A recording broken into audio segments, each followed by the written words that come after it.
CEPEC Internacional presenta Visión 2020, un programa para profesionales y empresarios con temas y entrevistas del mundo actual basados en el libro de mayor venta, la Biblia. Esto es Visión 2020. Iniciamos.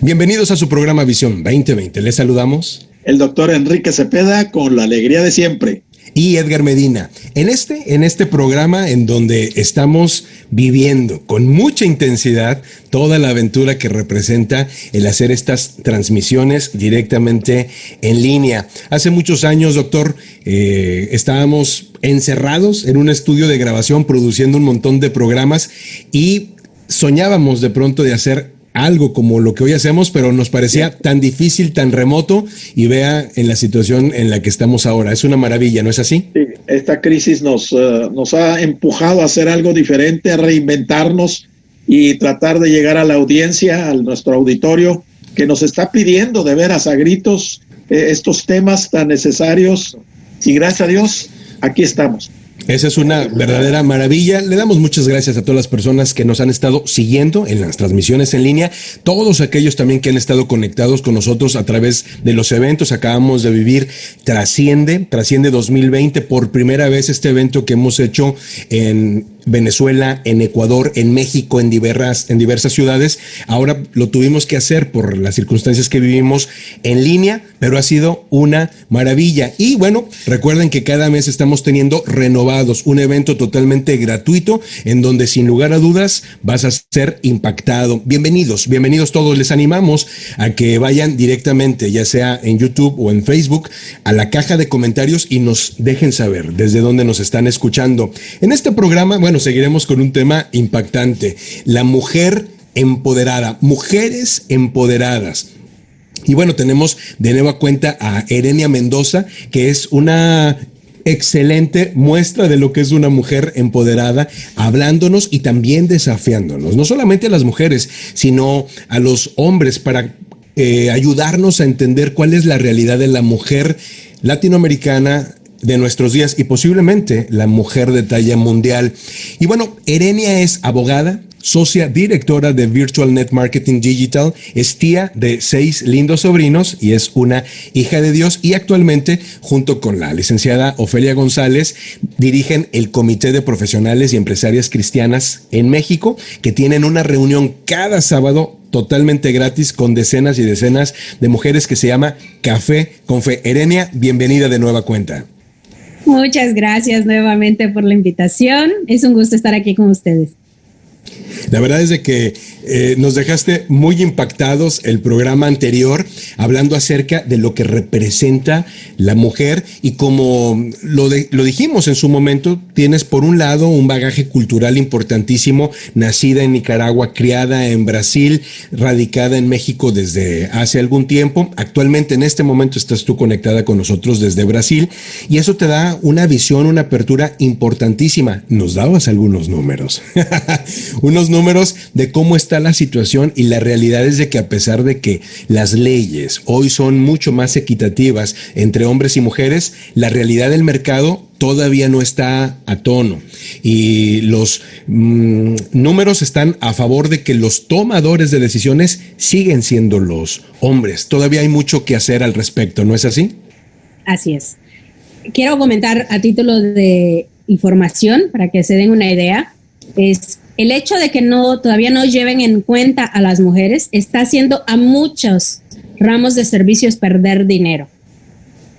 Como ustedes saben, trabajo con marketing, y Bloomberg, que es una empresa que hace research, todas las cosas, acaba de sacar que los bancos están perdiendo a nivel mundial 700 billones de dólares. Billones. Billones, 1,000 millones, como dicen en México. 700 billones de dólares por no pensar en las mujeres. ¡Qué increíble! Digo, entonces, literalmente no es rentable, no es negocio ignorarlas a ese nivel. ¡Qué barbaridad! No es rentable.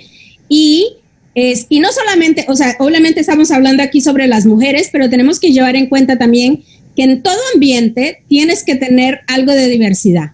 No puedes pensar que un hombre va a pensar lo que una mujer necesita o que una mujer va a pensar lo que un hombre necesita. Tienes que pensar en las personas indígenas, tienes que pensar en las personas asiáticas, tienes que pensar en las personas negras. Sí, hay que ver diversidad. Si tienes hoy una empresa y no te haces tu equipo pensando en la diversidad, tienes un problema muy serio, porque no estás entendiendo el mercado como se debe entender.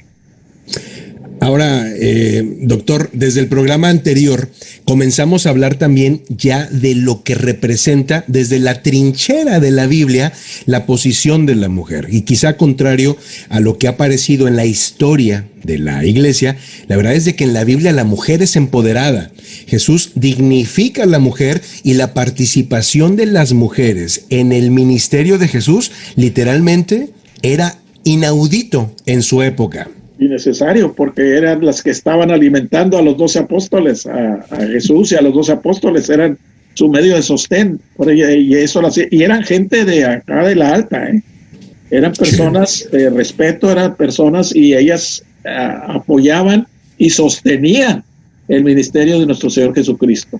Las usó de una manera increíble. Sí, eso es algo que debemos de considerar, de tener en mente, de tomar en cuenta. Pero la verdad es de que si vamos aún al Antiguo Testamento, vemos cómo Dios utiliza a mujeres clave en momentos decisivos. Uno de los casos es Esther. Esther, quizá uno de los personajes más conocidos, pero tan profundo que realmente no agotas todo el conocimiento que podemos extraer de ahí. Esther Erenia estuvo en un momento crucial para el pueblo de Israel. Llegó a tener una posición que ella no buscó. Ella no pretendía convertirse en la esposa del rey, pero Dios la puso ahí con toda intención. Y en un momento determinado, el pueblo está en un grave riesgo, hay una conspiración, hay un complot contra el pueblo de Israel, y en ese momento viene el tío de Esther, el primo, dicen otras versiones, Mardoqueo, y le hace saber que ella está ahí, muy posiblemente para un momento como ese. ¿Cuál es el momento que están viviendo, Erenia, las mujeres hoy en día en Brasil, donde tú estás actualmente, en América Latina, en México, donde operas? Tienes tú también una gran conexión con hombres y mujeres hispanos en los Estados Unidos. ¿Cuál es el momento que está viviendo la mujer hoy por hoy? Aún no es el momento perfecto, pero estamos trabajando para que eso llegue a ser. Como hablábamos en el programa anterior, todavía los números de mujeres líderes no son los necesarios. Les voy a contar algo que pasó aquí en Brasil y que creo es muy importante. En el estado que yo estoy, se llama São Paulo, el gobierno hizo una convocatoria de empleo para un liderazgo, para una posición de liderazgo, y exigió a la agencia de empleo, a la, de RH, que les mandaran currículos 50% hombres, 50% mujeres.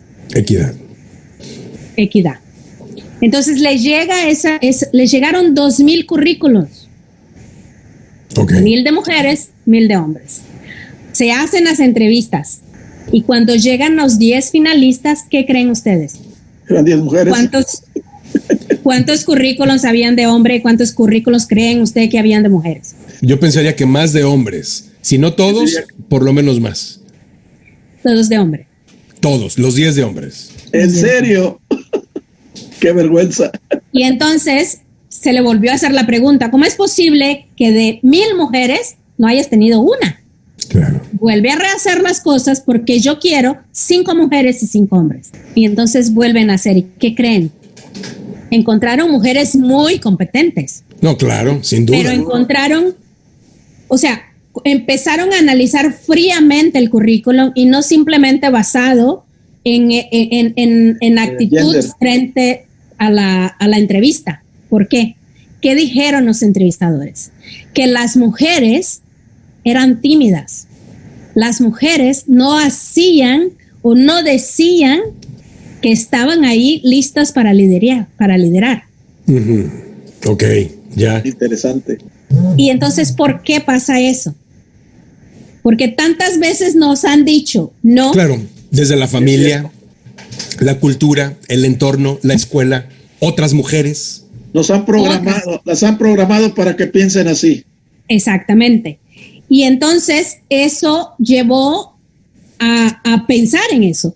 Y hablando con otras personas hemos descubierto también, cuando se lanzan convocatorias para ven a participar en una beca, para ir a hacer un doctorado, para ir a hacer no sé qué, no sé cuánto, los que se postulan son hombres y no mujeres. Más bien hombres, más hombres que mujeres. Más hombres que mujeres.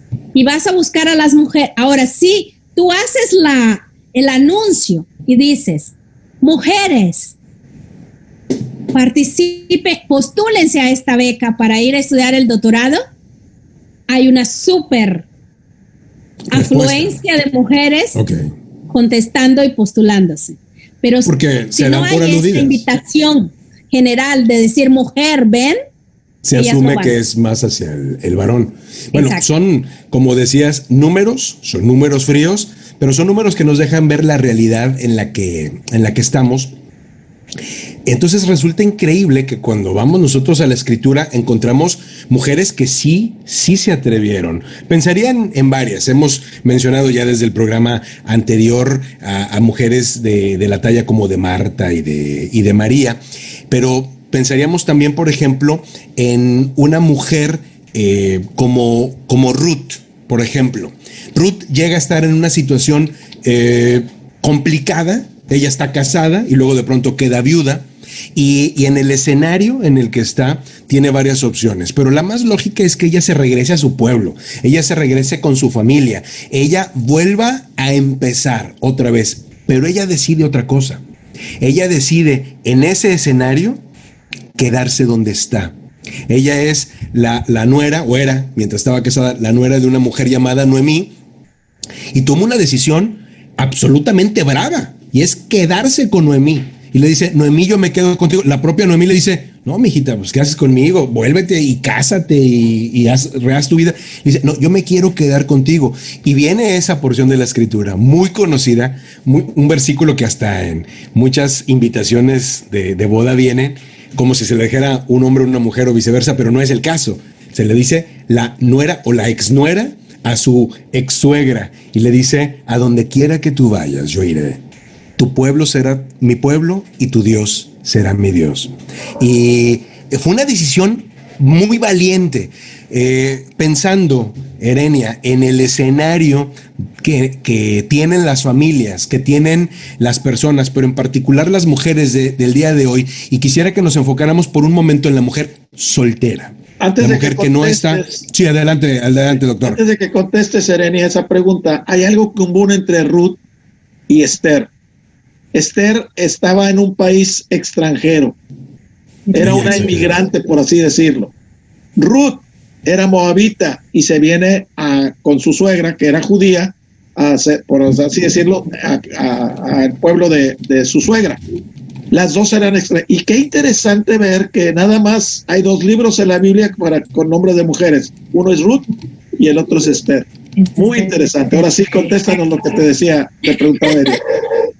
Pues mira, y yo algo que veo mucho más interesante en toda esa relación que hubo entre Ruth y Noemí es que gracias a ese amor que ella demostró con su suegra, gracias a eso es que ella fue una de las ascendientes de Jesús.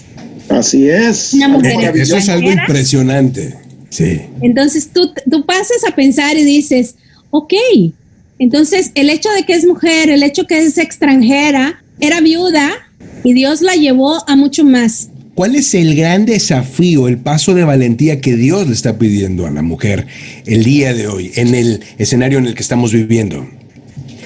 Que tú tengas bien presente cuál es tu identidad en Cristo. Eso te lo digo así. De corazón. Si tú sabes quién eres en Cristo, si tú sabes que le debes de obedecer, si tú sabes que Él te hizo a su imagen y semejanza, tú ya estás lista para ir adelante. Seguro Él te lleva, de la mano te lleva. Así como llevó a Ruth, así como llevó a Esther, O sea, a mí me encanta la historia de Esther porque le dice a Mardoqueo, ¿quién sabe si para este momento no has venido a estar aquí? Así es. Entonces, Dios le había preparado toda su vida para ese momento. Ajá. Así como Mardoqueo le dice eso a Esther, yo te lo voy a decir a ti, mujer que estás escuchando. ¿Para qué te trajo Dios a este momento aquí? Muy bueno. Tú sabes para qué Él te trajo. Entonces trabaja para cumplir el propósito de Dios en tu vida. Da el paso de fe, sé obediente, está dispuesto y disponible para hacerlo. No tengas temor, no tengas miedo, aviéntate, da el paso de fe. En el caso de Ruth, vemos una muestra del amor y de la misericordia de Dios increíble. Doctor, usted nos acaba de comentar una realidad. Ruth era moabita, es decir, ella no era judía. Ella viene, se casa con el hijo de Noemí, ellos son judíos, ella sale de su tierra, viene a otra tierra, pero el asunto es que en Deuteronomio, capítulo número 23, versículo 3, dice lo siguiente: no se admitirá en la asamblea del Señor a ningún amonita, ni tampoco moabita, ni a sus descendientes hasta la 10ª generación. Básicamente, esta es una porción impresionante porque no había la oportunidad de que los moabitas se integraran a la nación de Israel, y sin embargo Ruth es moabita. Muchas veces pensamos en la Biblia como la ley y la gracia. No, hay gracia y hay misericordia en el Antiguo Testamento, y Ruth es una muestra. No solamente fue aceptada por la nación, sino, como nos acabas de decir, Erenia, se convirtió en parte de la genealogía de Jesús. Y Edgar, eso me recuerda a Rahab la ramera, así se le conoce, que también fue parte de la genealogía de Jesús, y también era una extranjera. Es increíble. Y ahí es donde yo veo que Dios no hace acepción de personas. Ninguna. Bendito sea Dios.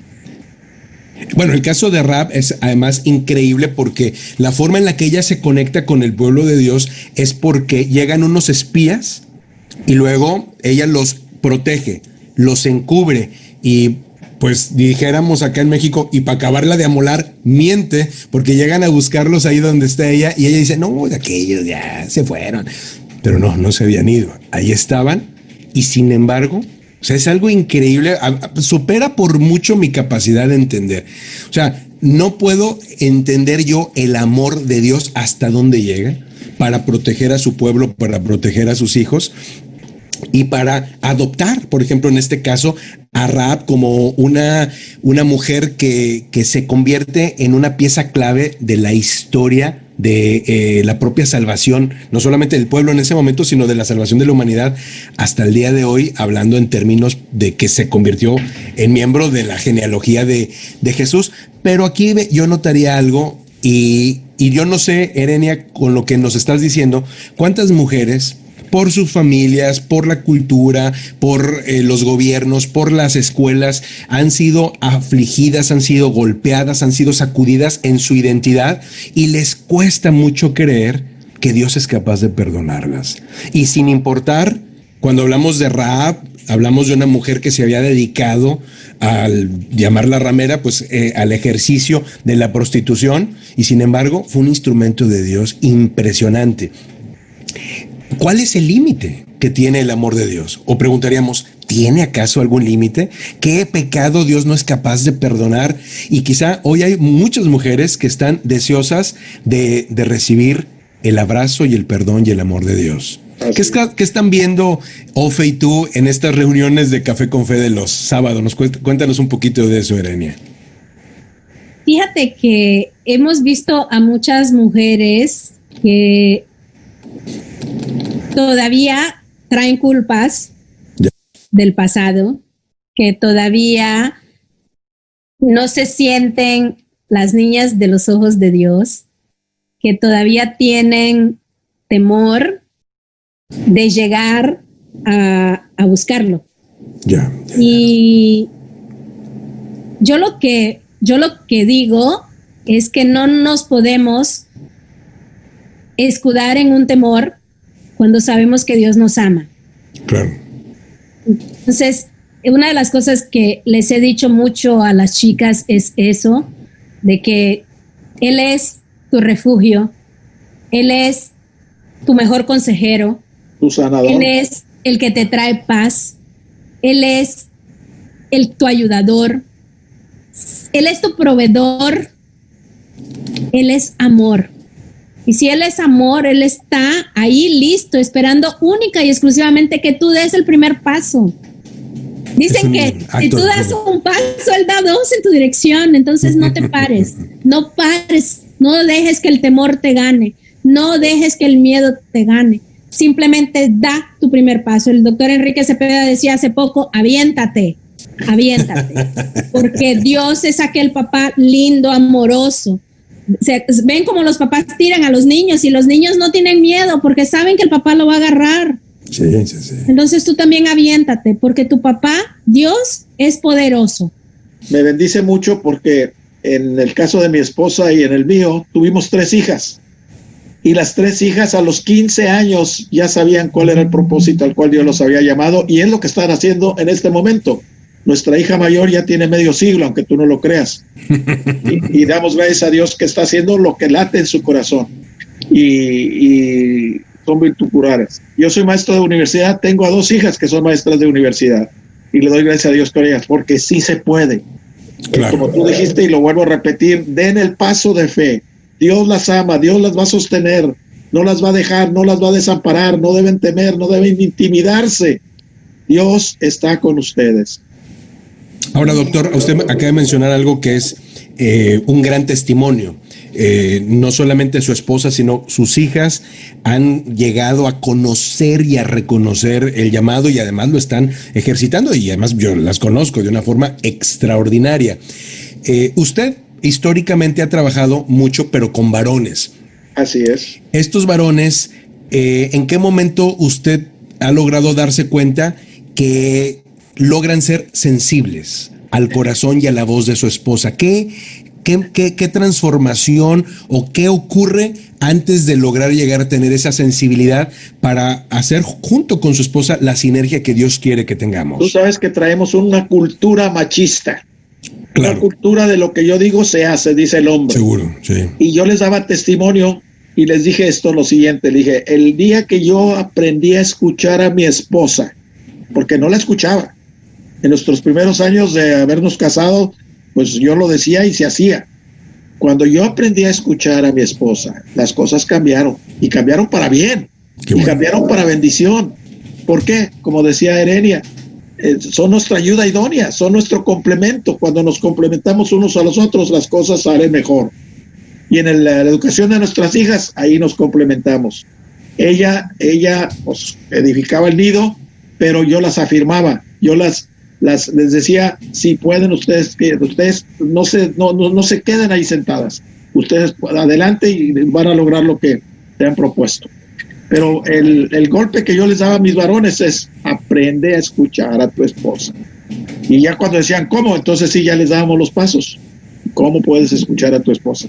Pues, es muy importante. Escuchándola. Es absolutamente relevante. Ahora, me viene a la mente, hablando de mujeres de la Biblia, Erenia, Ana, la mamá de Samuel. Ella está en una situación muy complicada, está casada con Elcana, me parece que es el nombre de su esposo. No sería un nombre así como para ponérselo a tu hijo, pero ella quiere un hijo como quiera. Y en efecto, no le llama Elcana, pero sufre de lo que está diciendo el doctor. Su esposo no la escucha, no la entiende muy bien, y ella está tan desesperada por tener un hijo, termina haciendo una negociación con Dios. Si tú me das un hijo, yo te doy un siervo, y Dios hace que ella quede embarazada, y cuando nace el pequeño, le llama a Samuel y va y lo lleva al templo para que sea educado y convertirse en un sacerdote. En ese escenario, pensando, Erenia, en las mujeres con las que tú trabajas, las mujeres que tú conoces, ¿hasta dónde puede llegar el nivel de frustración, de estar en medio de una sociedad, de una comunidad, de una familia inclusive, que no las entiende. Pasa con Ana de que de pronto ya está orando delante de Dios y dicen, mira, esta está borracha. a ese nivel de falta de sensibilidad, ¿cómo notas tú qué tan herido está el corazón de las mujeres con las que has trabajado por esa falta de sensibilidad y qué tanto ha cambiado en los años recientes y hacia dónde debemos de migrar? Pues mira, Edgar, yo lo que he notado es que los tiempos pasan, pero todavía hay mucha de esa misma frustración que sentía Ana. O sea, Ana tenía todo. Ana tenía un marido, Ana tenía una casa. Dice que cuando iban al templo, el Cana le daba el doble de porción y le decía, ¿por qué lloras si me tienes a mí? Sí. Pero ella quería un hijo. Penina le hacía daño a ella diciendo que ella no tenía hijo, porque en aquel tiempo ser estéril era un castigo, por así decirlo. Lo peor. Yo les voy a contar algo. Mi papá era, ya les conté, oficial de las Fuerzas Armadas. Tenía todo para ser un machista de primera, y no les voy a decir que no tuviera algo de, pero yo le agradezco a Dios porque mi papá nunca me dijo, ¿por qué no te has casado? Mi papá nunca me empujó a hacer, tú veniste para casarte con un hombre ser. Mi papá a los 3 años de edad mío, acabamos de llegar a Brasil, mi papá me enseñó todas las capitales y monedas de países de todo el mundo, y yo me las sabía. El país que tú me preguntaras, yo me las sabía, y eso me llevó a querer viajar y conocer el mundo. Y mi papá decía, tú lo que quieras hacer, tú lo puedes hacer. Yeah. De repente llegó un momento en que él estaba muy como gallinita, ¿saben? Como gallinita que buscan a los pollitos y les dice aquí, bajo mis alas, ¿no? Sí. Llegó un momento, como yo soy la más vieja, entonces me tocó a mí. La mayor, vamos a decir la mayor. Bueno, pero está muy joven. La mayor de tus hermanos. Ajá. Entonces me tocó a mí hacer muchas cosas que para mi hermana ya fue más fácil. Okay. Pero ¿saben de quién tuve la ayuda? Brecha. De mi mamá. Wow. Yo tenía 18 años, yo no estaba buscando empleo porque yo iba para la universidad, pero mi hermano de 14 años estaba buscando empleo. Él quería trabajar. Y entonces fuimos ahí había una cola de gente y él pensaba que ahí era donde él iba, pero eran puras mujeres.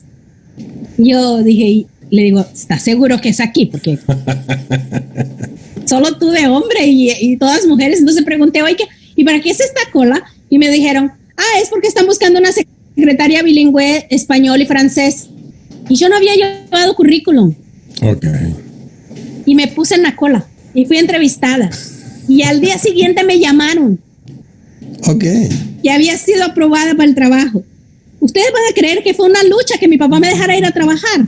Y eso que mi papá me empoderaba, mi papá me decía estudia, mi papá me llevaba. El curso que yo quisiera, mi papá me lo pagaba. Podías tomarlo. Podía tomarlo, o sea. Pero ahí con ese trabajo, entonces él sí se resistió.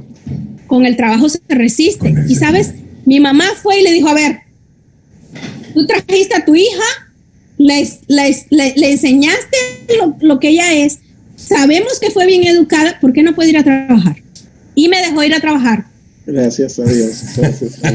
Pero sí se dan cuenta, o sea, mismo que el hombre a veces no sea machista en todo, pero tiene un cuidado, o sea, como papá tenemos un cuidado con, bueno, yo no soy papá, ¿verdad? Pero los papás tienen un cuidado con las tías y a veces eso que es saludable, que se necesita. Y yo creo que ahí justamente es donde debemos de tener el balance. Por un lado, quizá hay un papá muy exagerado en un extremo, libera a sus hijos, ni siquiera se da cuenta de lo que están haciendo, y otro es el que es el papá, no gallo, gallina, ¿verdad? Que está cuidando a los hijos. Necesitamos tener un balance. Erenia, ha sido un verdadero honor, privilegio, cómo se nos ha pasado tan rápido, increíble, tan presto este tiempo, la verdad que sí, voló. Increíble. Pero bueno, invitamos a la gente que nos está escuchando a que forme parte de los Café con Fe. Aquí vamos a poner los datos para que se puedan inscribir. Va a ser un placer escucharte y le recordamos a la audiencia que también pueden escucharte en Renovados, un evento absolutamente gratuito que tenemos en línea cada mes. Y bueno, Erenia, muchas gracias una vez más por estar acá. Y bueno, pues sabemos que habrá otras. Por lo pronto, gracias por desafiar nuestra mente a saber, a creer y a vivir lo que Dios ha dado para las mujeres de nuestro tiempo. Y doctor, pues muchísimas gracias también por las aportaciones que ha compartido muy abiertamente desde su corazón. ¿Algunas palabras ya para despedirnos? Dando gracias a Dios por esta increíble entrevista que hemos tenido con Erenia. Y recordemos, Edgar, que uno se convertirá en 1000. Hasta la próxima. El Comité de Profesionales y Empresarios Cristianos presentó su programa Visión 2020. Hombres y mujeres buscando la voluntad de Dios en el mundo empresarial. Visión 2020. Uno se convertirá en 1000.